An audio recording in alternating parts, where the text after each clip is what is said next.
नमस्ते दोस्तों, मेरा नाम है अनिल सिंह राजपूत। आप देख रहे हैं Manish Singh Rajput official YouTube channel. आज की इस वीडियो में हम चर्चा करने वाले हैं, आपके सामने स्क्रीन पर दिख रहा है कि सर मॉक टेस्ट में कैसे स्कोर बनाएं। बहुत सारे बच्चे कमेंट करके निराश हो रहे थे कि सर मेरे 25 से 30 मार्क्स मॉक टेस्ट में आ रहे हैं, सर मैं क्या करूं कि मेरे मॉक में नंबर बढ़ जाएं।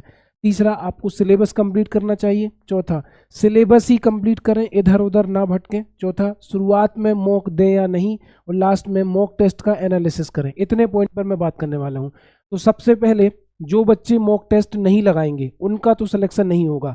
मान के चलो कि आप बहुत सारे मैथ्स के क्वेश्चन लगा लेते हो, रीजनिंग लगा लेते हो, जीके बहुत पढ़ते हो, लेकिन एग्जाम में आप उस लेवल के नंबर नहीं ला पाओगे कि आप नंबर आ भी गए तो हो सकता मेरिट से बाहर हो जाओ। तो जिसने मॉक नहीं दिया उसका सिलेक्शन नहीं होगा, ये बात तो आप गांठ बांध लो। मॉक टेस्ट तो आपको देना ही पड़ेगा, है ना। दूसरी चीज, मॉक टेस्ट में स्कोर कैसे बढ़ाएं, इस पर मैं बात करूंगा। तो एक एक पॉइंट को लेकर चलते हैं। पहला है कि सर मॉक टेस्ट में स्कोर कैसे बढ़ाएं। तो आप लोग पता है गलती क्या करते हो? आप लोग गलती ये करते हो कि जैसे ही आपने फॉर्म भरा और फॉर्म भरने के तुरंत बाद आपने मॉक देना शुरू कर दिया, है ना।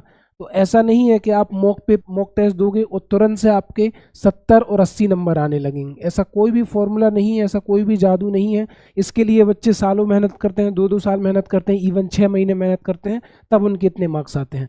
तो सबसे पहले आपको करना क्या होगा, CEN 08 2024 का जो सिलेबस है, सिलेबस को का प्रिंट निकालो, सिलेबस अपने पास रखो। उस सिलेबस के जितने भी चैप्टर आने हैं, चाहे वो मैथ्स के हों, रीजनिंग के हों, साइंस के हों, करंट अफेयर्स, जीके जीएस, जिसके भी हों, तो सबसे पहले सिलेबस को अपने सामने रखो, जहाँ पर आप स्टडी टेबल के सामने जहाँ पर पढ़ते हो। सिलेबस आपको एक एक टॉपिक शुरू करना है ना। अब आपको मैथ्स के पूरे टॉपिक बनते नहीं है, रीजनिंग के पूरे टॉपिक बनते नहीं है। अब आप कहोगे सर आप 25 से 30 मार्क्स आ रहे हैं, तो बिल्कुल सीधा फंडा है। आपको शुरुआत में एकदम से बहुत सारे मॉक नहीं लगाने। सबसे पहला काम क्या है कि मॉक टेस्ट में स्कोर कैसे बढ़ेगा। आपको जैसे ही आपने फॉर्म भरा, आप वीक में एक मॉक टेस्ट लगा कर देखो, उसमें आपको पता चलेगा कि मुझसे कितना बनता है। मैथ्स में मैं कहाँ कमजोर हूँ, क्या मैं ट्रेडिशनल तरीके से, बड़े बड़े तरीकों से तो मैथ को सॉल्व नहीं करता।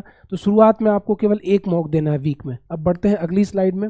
अब इनने बोला सर 25 से 30 मार्क्स आ रहा है, तो बिल्कुल आएगा। जब तक आप सिलेबस को कंप्लीट नहीं करेंगे, जब तक आप शॉर्ट ट्रिक्स वगैरह नहीं जानेंगे, जब तक आप मेंटल कैलकुलेशन पर काम नहीं करेंगे, जब तक आप अपने आप को रगड़ेंगे नहीं, जब तक आप घिसेंगे नहीं, कहाँ से आपका स्कोर आ जाएगा। तो बहुत सारे आपको तरीके जानने होते हैं, है ना, बहुत सारी चीज़ें आपको पढ़नी होती हैं, है ना, तब जाके आपका स्कोर बढ़ता है। अगली स्लाइड पर हम लोग चलते हैं। सिलेबस कंप्लीट करें तो मैंने क्या बोला आपको, मैथ्स, रीजनिंग और साइंस, और इसके अलावा जीके जीएस, है ना, जीके जीएस या फिर जीए, कुछ भी कहो, इसका पूरा सिलेबस कंप्लीट करना है। और कंपटीशन के सिलेबस की कोई लिमिट नहीं है। आप क्या करते हो कि आप किसी, मान के चलो किसी टीचर से नंबर सिस्टम पढ़ रहे हो, तो एक टीचर से 50 क्वेश्चन पढ़े, दूसरे टीचर से 100 क्वेश्चन पढ़े, तीसरे से 200 पढ़े, आप कहोगे चैप्टर ही खत्म नहीं हो रहा। तो मेरे भाई, कितना भी मैथ्स लगा लो, कोई भी मैथ्स में पारंगत नहीं है, कितनी भी रीजनिंग लगा लो, कोई भी पारंगत नहीं है। बस आपको बेसिक कंप्लीट करना है, हर टॉपिक का सिलेबस के अकॉर्डिंग बेसिक कंप्लीट करना है। अगर आपने बेसिक कंप्लीट कर लिया तो आपकी 55-60 नंबर की तैयारी already group D railway level 1 में खत्म हो गई।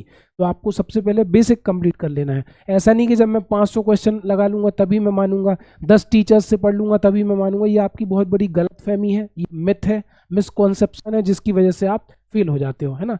तो जो सिलेबस है CEN 08 2024 में, उसको कंप्लीट करें। अगली स्लाइड पर हम लोग चलें। सिलेबस ही कंप्लीट करें, इधर उधर ना भटके। फिर मैंने बोला मैथ्स आप 10 जगह से पढ़ रहे हो, रीजनिंग आप 4 जगह से पढ़ रहे हो, है ना, कोई टॉपिक आपसे नहीं बन रहा तो उसके लिए पर्टिकुलर आपने कोई वीडियो देख लिया, बनता है। लेकिन घंटों किसी के लाइव में जा रहे हो, घंटों किसी के वीडियो देख रहे हो, जब तक आप पेन नहीं चलाओगे, जब तक आप अपने आप को मेंटली कैलकुलेशन के लिए स्ट्रॉन्ग नहीं करोगे, आपका स्कोर नहीं बढ़ेगा, आपके नंबर नहीं आएंगे, आपका सिलेक्शन नहीं होगा। तो आपको लिमिटेड चीज़ें पढ़नी है, फिर उसकी प्रैक्टिस करनी है। कहते हैं ना कि practice makes a man perfect. तो जितना सिलेबस है उसको पढ़ो, फिर practice practice practice more practice. आगे चलते हैं। फिर क्या है, शुरुआत में मॉक टेस्ट दें या ना दें, तो आप शेड्यूल बनाएं। आप वीक में केवल एक मॉक दें, है ना। जैसे आप रेलवे लेवल 1 ग्रुप डी की तैयारी कर रहे हो, तो अभी तो आपके पास टाइम है। अगर आपने अभी तैयारी शुरू करी है तो वीक में एक मॉक दें। लेकिन अगर आप RPF कांस्टेबल की बात करें तो अब दिन में कम से कम आप दो मॉक लगाइए, उसका पूरा एनालिसिस करिए, क्योंकि एग्जाम आपका 1 महीने ही बचा है लगभग। तो वीक में एक दें। जैसे आपका थोड़ा सा 20 से 30% सिलेबस कंप्लीट हो जाए, है ना, फिर आप क्या कर सकते हो, वीक में 2 मॉक दे सकते हो, है ना।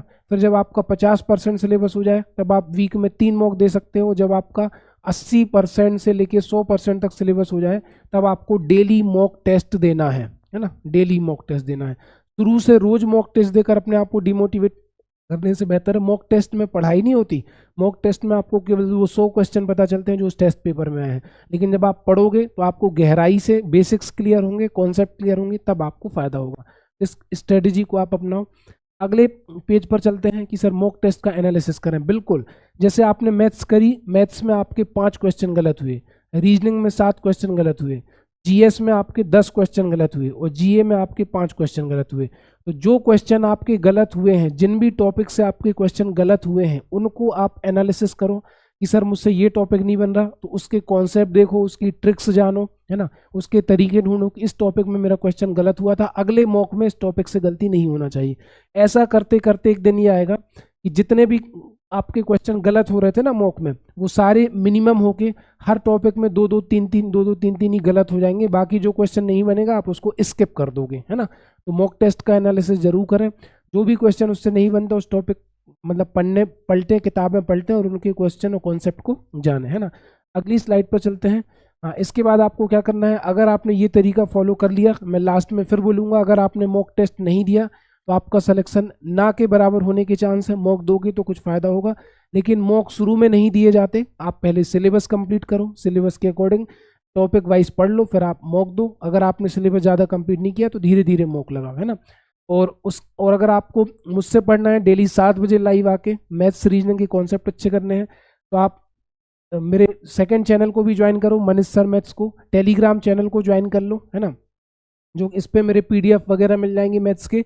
और डेली मैं 7 बजे लाइव आता हूँ एट 7 PM आप लोगों को मैथ्स वगैरह सिखाने के लिए, कॉन्सेप्ट देने के लिए, तो आप उसमें लाइव आ सकते हो। तो आई होप आपको आज का वीडियो यूजफुल लगा होगा, इन्फॉर्मेटिव लगा होगा। तो ज़्यादा से ज़्यादा लोगों को शेयर करो। Thank you so much guys, मिलते हैं इस तरह की नेक्स्ट वीडियो में।